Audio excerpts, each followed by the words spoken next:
Rusia afirmó este martes que aplastó con su fuerza aérea y su artillería al grupo que atacó desde Ucrania en la región fronteriza de Belgorod, la incursión más grave en su territorio desde el inicio del conflicto. Moscú acusa a Ucrania de haber urdido esta incursión, pero Kiev lo niega. Con esto comenzamos. Los saluda Silvia Cabrera desde Berlín. Titulares. Las autoridades rusas levantaron este martes el régimen antiterrorista declarado en Belgorod después de haber liquidado a los grupos de saboteadores que atacaron varias localidades. Kiev calificó a estos grupos de patriotas de Rusia que se rebelan contra el régimen de Putin. Los ministros de Defensa de la Unión Europea se reúnen en Bruselas para debatir el apoyo a Ucrania. Se maneja la compra conjunta y el suministro de millones de municiones para las fuerzas de Kiev. Por ahora han entregado 220.000 proyectiles de sus arsenales. Y en Colombia, más de 40 organizaciones sociales de los departamentos del Meta, Caquetá y Guaviare expresaron su preocupación por la suspensión del cese el fuego entre el gobierno y el Estado Mayor Central, la principal disidencia de las FARC. Advierten de un posible recrudecimiento de la violencia.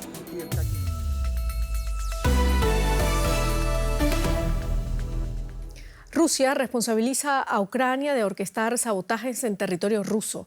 El gobernador de la región fronteriza de Belgorod asegura haber puesto en marcha allí un operativo antiterrorista tras ataques a los edificios del Ministerio del Interior y del Servicio Federal de Seguridad de Rusia. Pero Kiev rechaza toda implicación en ataques que han sido reivindicados por grupos rusos armados que se rebelan contra el Kremlin. Medios estatales rusos muestran este video sobre los combates en la región de Belgorod. Las autoridades aseguran que en 2 ataques, casas y edificios fueron destruidos en Borisovka y Graivorón. Responsabilizan a las Fuerzas Armadas ucranianas. Dicen que la población abandonó el área en autobuses y automóviles. 8 personas resultaron heridas y, según el Ministerio de Salud y el de Defensa, no hubo víctimas civiles. La situación es tensa. Ha comenzado una operación antiterrorista que implica numerosas restricciones.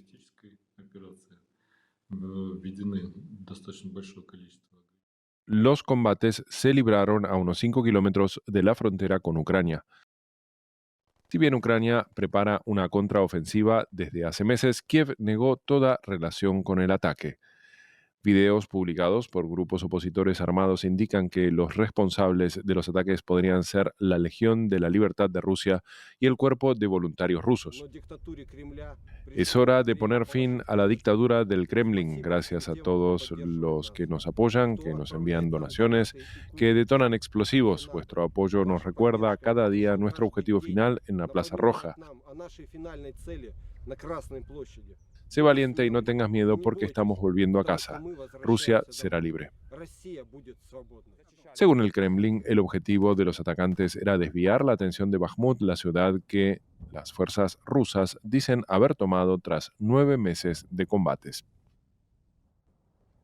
Vamos ahora a la información con Javier Cuesta en Moscú. Javier, ya hubo acciones de sabotaje en territorio ruso que nadie reclamaba. Ahora son presuntos ciudadanos rusos los que plantan cara al régimen de Putin. ¿Cómo se ha recibido esto en el resto del país? Buenas noches. Pues las incursiones en territorio ruso están generando una gran confusión e intranquilidad en Rusia. El portavoz de Putin, Dmitry Peskov, ha señalado hoy que ha observado con una profunda preocupación una nueva incursión en territorio ruso, en sus fronteras. Los informativos de los medios estatales tratan de ocultar esta realidad. Por ejemplo, ayer solo dedicaron 23 segundos a la escaramuza de Belgorod. Este, como decías, es el último capítulo de varias escaramuzas. Hace 2 meses ocurrió otra similar en la región fronteriza de Briansk, han saboteado trenes y la más conocida que ha sido el ataque con drones contra el Kremlin.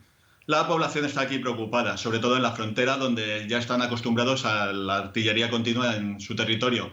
Y ha habido reacciones de pánico. En todas las aldeas y localidades próximas a la frontera se ha procedido a una evacuación, miles de personas han escapado. Y el alcalde de Belgorod ha intentado tranquilizar a la población porque hoy ha habido otro rumor de que había varios edificios de la capital provincial donde habían colocado bombas. Ahora la situación es de intranquilidad e incluso de pánico en las zonas más próximas a Ucrania. Javier, ¿qué o quiénes son la Legión de la Libertad de Rusia y el Cuerpo de Voluntarios Rusos? Estas agrupaciones son bastante minoritarias para lo que es la población rusa. Son dos movimientos considerados ultras, sobre todo por sus líderes. El Cuerpo de Voluntarios Rusos es el más conocido por la intervención, la escaramuza que provocó en la región fronteriza de Briansk hace 2 meses. Y su líder, Denis Nikitin, es conocido por ser de extrema derecha. Además, algunos de sus miembros llevan emblemas del Ejército Ruso de Liberación, las tropas soviéticas que se pasaron al ejército nazi en la Segunda Guerra Mundial contra Stalin. Por su parte, la Legión Rusa Libre es otra organización que también se fundó el año pasado y está formada por antiguos combatientes rusos que se han pasado al lado de Ucrania. Algunos de sus miembros también son conocidos por ser de extrema derecha. Muchísimas gracias, Javier Cuesta. Vosotros. Y los ministros de Defensa de la Unión Europea se han reunido en Bruselas para debatir el apoyo militar a Ucrania, incluida la compra conjunta y el suministro de munición. Los 27 han entregado ya a Kiev 220.000 proyectiles de diferentes calibres y 1.300 misiles procedentes de los arsenales de sus ejércitos, según lo informó el alto representante de la Unión para Asuntos Exteriores, Josep Borrell. El jefe de la diplomacia europea se mostró satisfecho de que la formación de pilotos ucranianos en el manejo de aviones de combate F-16 haya comenzado ya en varios países. María García Sornosa en Bruselas con más detalles para nosotros. María, ¿qué tal? Bueno, Borrell señaló que la misión de entrenamiento de la UE para militares ucranianos ya comenzó en varios países europeos. ¿Cuándo piensan actuar y qué ha cambiado en Europa para que ofrezca ahora esta ayuda militar? Sí, eso es, Silvia. Josep Borrell ha anunciado que en varios países europeos ha comenzado ya el entrenamiento a pilotos ucranianos para pilotar esos cazas de combate F-16, pero países como Polonia puntualizan que de momento solo están preparados para ello. Es un proceso que se lleva con mucho secretismo y con mucho hermetismo. En cualquier caso, el inicio del entrenamiento a los pilotos ucranianos no significa que se vaya a enviar cazas de combate modernos de forma inminente, pero este paso ya nos dice al menos 3 cosas: que se está derribando el que hasta la fecha ha sido el principal tabú en el envío de armas a Ucrania, el envío de esos cazas de combate modernos. También que Occidente, los aliados de Ucrania, están preparando al país y están preparándose para una guerra a largo plazo y que en cualquier caso los cazas de combate modernos no van a llegar a tiempo para esa contraofensiva que prepara Volodymyr Zelensky, porque el tiempo que se estima de entrenamiento necesario oscila entre 6 meses y 1 año. De momento la Unión Europea y Estados Unidos están pidiendo a Ucrania garantías de que no va a utilizar estos cazas de combate en suelo ruso. Se desconoce mucho el calendario, también las cifras, aunque el ejército ucraniano estima que necesita unos 200 aviones de este tipo para mantener el pulso a Rusia desde el suelo. Y lo que ha cambiado claramente, Silvia, es la postura, ese cambio de viraje de la postura de la administración de Joe Biden, porque Estados Unidos, como productor de estos cazas F-16, y al igual que ocurría con Alemania con los Leopard, necesita la autorización explícita para la reexportación de estos aviones. María, a pesar de que la Unión Europea asegura que apoyará a Ucrania todo el tiempo que haga falta, sigue bloqueado el paquete de ayuda financiera a Kiev. ¿Por qué? La Unión Europea tiene bloqueados desde hace muchas semanas, si no meses, el nuevo tramo de 500 millones para enviar armas a Ucrania, y la razón es muy sencilla, Silvia, y es que Hungría lo está bloqueando. Fuentes europeas nos dicen que hay mucho malestar y que la situación es cada vez más insostenible porque el gobierno de Víctor Orbán está bloqueando y vetando cualquier decisión relativa a la guerra de Ucrania, lo que está debilitando el impacto y los tiempos de la respuesta europea. Además, tras 15 meses de guerra, cada vez es más difícil también para la Unión Europea aprobar sanciones contra Rusia. De hecho, el 11º paquete lleva muchas semanas bloqueado, y es que los Estados miembros, algunos como Alemania, temen que al incluir a países terceros, a países como China, que ayudan a Rusia a sortear las sanciones occidentales, pueden a su vez ver sus lazos comerciales y sus economías nacionales dañadas. Muchísimas gracias, María García Sornosa, desde Bruselas. Y ahora la economía directamente. Paco Furio, cuéntanos. Y con cifras no muy buenas, Silvia. La eurozona experimentó una ligera disminución del crecimiento económico en mayo, que alcanzó su punto más bajo en 3 meses, debido a una caída en la producción industrial, según revela una encuesta publicada este martes.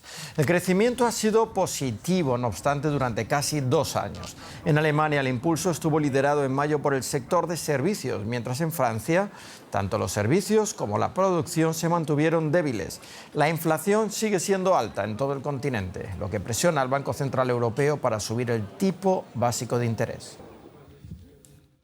Pues analizamos los nuevos datos de la eurozona con José David Navarro en la Bolsa de Frankfurt. Saludos, José. Los datos dejan claro que si antes preocupaban los precios de la energía, ahora son los precios en el sector servicios, lo que puede retrasar el descenso de la inflación general, ¿no es así? Hola Paco, ¿qué tal? Pues así es, la demanda aquí en la eurozona, en el sector de los servicios, se mantiene alta y eso está permitiendo a hoteles, cafeterías, restaurantes, es decir, muchas empresas que forman parte del sector servicios a mantener los precios altos. De hecho, en el mes de mayo el aumento de los precios en el sector servicios se habría acelerado con respecto al mes anterior. Los expertos ven en esto también la transferencia de las presiones que sufren estas empresas por parte, por ejemplo, de aumentos salariales de los trabajadores aquí en Europa. Por lo tanto, no es sorpresa que ya en el mes de abril viésemos un repunte de la inflación general aquí en la eurozona y uno de los motivos, Paco, fue precisamente el repunte que también se observó en el sector servicios, con los precios subiendo del 5,1% en términos interanuales al 5,2%. José, ¿y cómo complica esto el trabajo del Banco Central Europeo? Los mercados esperan que en Estados Unidos ya este año pueda haber un descenso de los tipos de interés, pero ¿puede darse esa circunstancia tan pronto aquí en Europa? No, no se espera. De hecho, ya hay dudas incluso de que en Estados Unidos pueda haber recortes de los tipos de interés, así que más difícil todavía aquí en la eurozona, donde la inflación se mantiene más alta. Las previsiones apuntan que en las 2 próximas reuniones del Banco Central Europeo habrá subidas de los tipos de interés en torno a 25 puntos básicos, lo que llevará la tasa de depósito hasta en torno al 3,75%. Esa es la previsión. Hay que recordar también, o los expertos apuntan a que el hecho de que no haya habido graves consecuencias aquí en la eurozona de la crisis bancaria, más allá del Credit Suisse, da cierto más margen al Banco Central Europeo y a Christine Lagarde para seguir subiendo los tipos de interés y contener la inflación. Gracias, José David Navarro, desde Frankfurt. La Unión Europea quiere dar un giro a sus relaciones con América Latina, tanto políticas como económicas, para otorgar a la región un lugar prioritario en su estrategia internacional. La Comisión Europea debatirá en los próximos días un texto en el que se defina ese nuevo marco de relaciones. Bruselas prevé crear a corto plazo un órgano de representación permanente en la región y prepara un paquete de programas e inversiones con la transición energética como eje. La presidenta de la Comisión Europea, Ursula von der Leyen, visitará a mediados de junio Brasil, México, Argentina y Chile. Y en julio el bloque europeo y la CELAC se reúnen en una cumbre donde podrán perfilarse los principales acuerdos. La Organización Internacional de Comisiones de Valores, IOSCO por sus siglas en inglés, ha propuesto el primer conjunto de normas para regular los criptoactivos. El organismo agrupa a la mayoría de reguladores de valores del mundo, incluida la SEC de Estados Unidos. Sus recomendaciones responden a una serie de escándalos en el sector de las criptomonedas y a la quiebra de la plataforma FTX, cuyos clientes habrían perdido colectivamente miles de millones de dólares. Las recomendaciones de la IOSCO instan a los reguladores de todo el mundo a cooperar para controlar a empresas con operaciones transnacionales. Pues nos vamos directos a Nueva York. Ana Nieto, ¿cuál es el objetivo de IOSCO? Primero decir que IOSCO, efectivamente, como dices, Paco, es una organización de reguladores de mercados que cubre más de 130 jurisdicciones en todo el mundo. Su objetivo es que haya una homogenización global, legislativa, regulatoria, a través de unos estándares compartidos para aplicar a activos cripto como son el Bitcoin o el Ether. Actualmente hay muy poca regulación y, de hecho, los responsables de IOSCO dicen que estos criptoactivos han crecido sobre unas bases con muchas fisuras que hay que reparar. Es algo que tiene que ser corregido, máxime cuando hemos visto episodios de fraude de gran escala. Los estándares propuestos giran en torno a los conflictos de intereses, las manipulaciones del mercado, delitos de fraude y de información privilegiada, los riesgos transfronterizos y la cooperación entre autoridades, y otros estándares también van destinados, por ejemplo, a la protección de los clientes, del dinero a través de las custodias y de los riesgos tecnológicos. Hasta el 31 de julio se podrá hacer comentarios a estos estándares, que se espera que estén listos a finales de año. Y ahora cambiamos de tema. En Estados Unidos, dada la situación, tenemos que seguir muy pendientes de que se alcance un acuerdo para el que cada vez hay menos tiempo para elevar el techo de la deuda estadounidense que impida el pago de las obligaciones de la primera economía del mundo. ¿Hay posibilidad de acuerdo en las próximas horas? Pues desde la Casa Blanca se dice que las reuniones están siendo productivas y también lo dice el líder de la mayoría republicana en la Cámara de Representantes, Kevin McCarthy. Pero lo cierto es que no hay un acuerdo aún para evitar un evento que es histórico y que desde la Casa Blanca se insiste que va a ser catastrófico para la economía de Estados Unidos y para la del mundo. El líder de la mayoría republicana dice que necesita 4 días para el proceso legislativo y solo quedan 8, incluido con un fin de semana, para evitar llegar al 1 de junio, que es la fecha en la que la secretaria del Tesoro dice que faltará dinero para hacer frente a todas las obligaciones del Estado. Los republicanos discrepan de esta fecha, dicen que probablemente sea más a mediados de junio. Los mercados, sin embargo, están ya muy nerviosos. Hoy ha habido severas pérdidas y el rendimiento del bono a un mes ha subido al 6% por el riesgo que se percibe de impago. La Casa Blanca dice que los ciudadanos deben estar preocupados. Muchas gracias, Ana, desde Nueva York. Y a Colombia.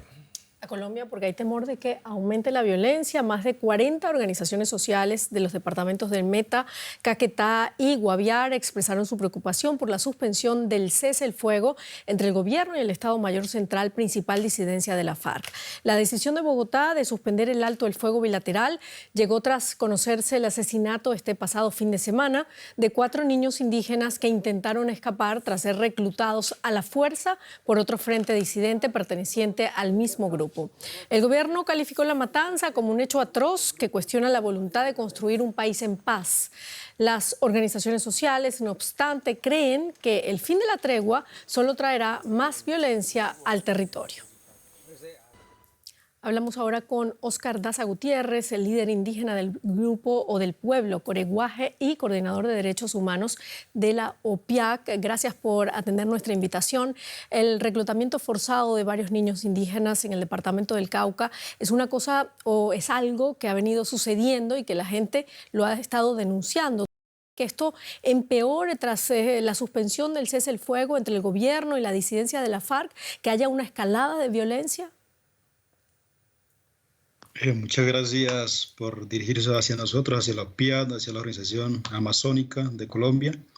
Sí, de nuestra parte, nosotros una vez tuvimos conocimiento de los pronunciamientos por parte del gobierno colombiano y parte de la disidencia de la FARC, donde se ve claramente por parte de la disidencia de la FARC un pronunciamiento fuerte de iniciar las acciones bélicas en esos territorios lejanos. ¿Sí? De nuestra parte, esto nos genera bastante preocupación porque creemos que se va a incrementar las diferentes acciones bélicas en estos territorios como se ha presentado, y a pesar de que desde el año pasado, desde agosto, como lo ha dicho el mismo gobierno colombiano, se haya hecho un cese al fuego bilateral, esto conllevó a que en los mismos territorios no parara ¿sí?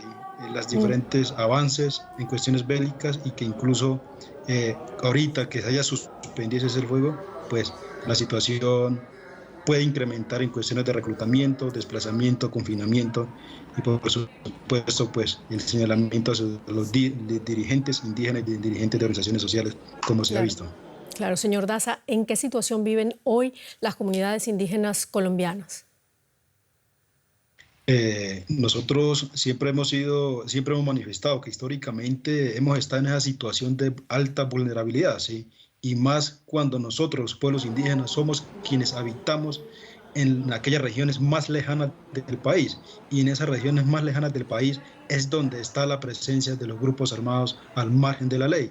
Y estos, por supuesto, incluyen dentro de su fila, dentro de sus grupos, a nuestros jóvenes indígenas.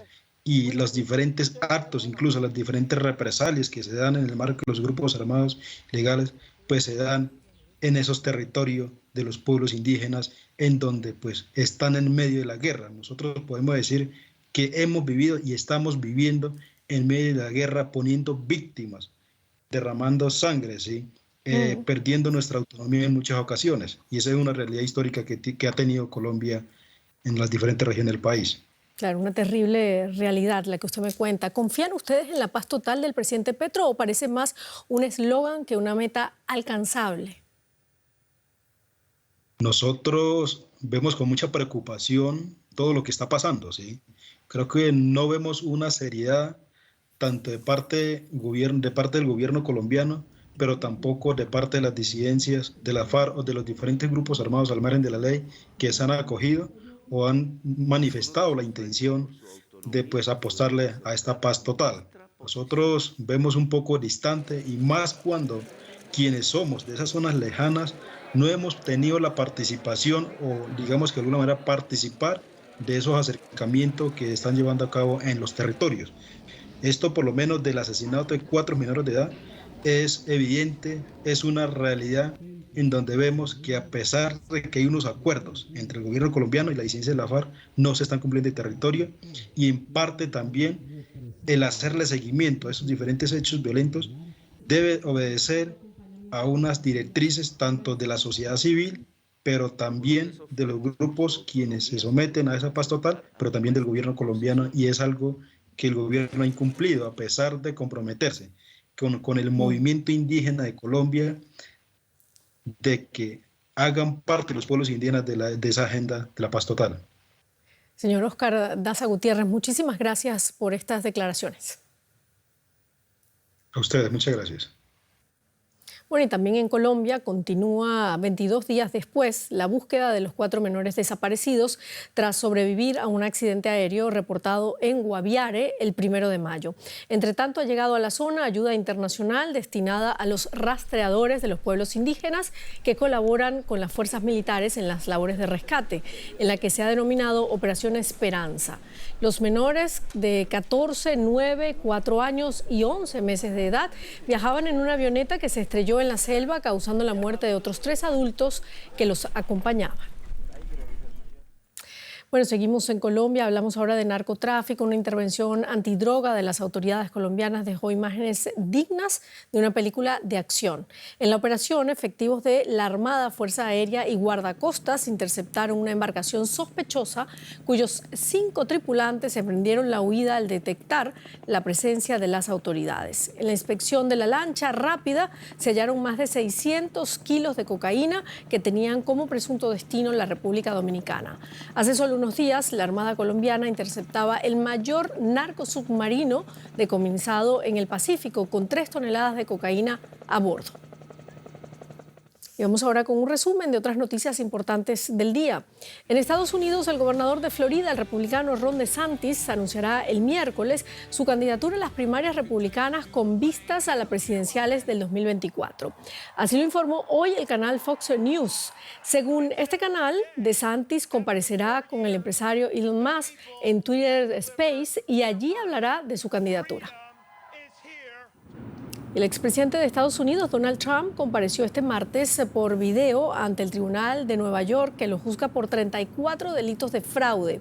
El juez programó el juicio contra el exmandatario para el 25 de marzo del próximo año, en plena temporada de primarias republicanas para las presidenciales del 2024. Y además le prohibió que divulgue en redes sociales documentos sensibles sobre el juicio penal. La pandemia del COVID-19 no solo traumatizó a personas y sociedades enteras, sino que también impulsó algunos avances médicos innovadores. Una plataforma basada en moléculas denominadas ARN mensajero salvó millones de vidas al incorporarse en nuevas vacunas. Ahora, esa tecnología se está utilizando en otros ámbitos, como por ejemplo en un posible tratamiento del cáncer de páncreas. El páncreas es importante para la digestión y el metabolismo. Si desarrolla un tumor, el pronóstico es grave. La mortalidad asociada a este tipo de cáncer es muy elevada. El cáncer de páncreas es tan letal porque genera metástasis en estadios tempranos, es decir, las células cancerosas abandonan el entorno del tumor primario y se desplazan a otras partes del cuerpo. Esto es muy difícil de contener, de modo que las probabilidades de recidivas son elevadas, incluso si se extrae el tumor primario. Una vacuna de ARN mensajero contra el cáncer avisa al cuerpo de estas células tumorales que son capaces de multiplicarse sin que el sistema inmune las detecte. La vacuna contiene múltiples copias de un pequeño fragmento de información genética, el ARN mensajero, que hace que el cuerpo genere proteínas idénticas a las que tienen las células tumorales en su superficie. Tras ser entrenado por la vacuna para reconocer las células malignas, el sistema inmune las ataca allá donde estén. El mayor obstáculo radica en que cada tumor es distinto en cada paciente, por lo que las proteínas específicas también son muy individuales. Así, las vacunas de ARN mensajero deben ser personalizadas. Los avances en genómica y en la capacidad de identificar antígenos potencialmente inmunogénicos específicos de cada paciente, aportando un enfoque personalizado, es un gran avance.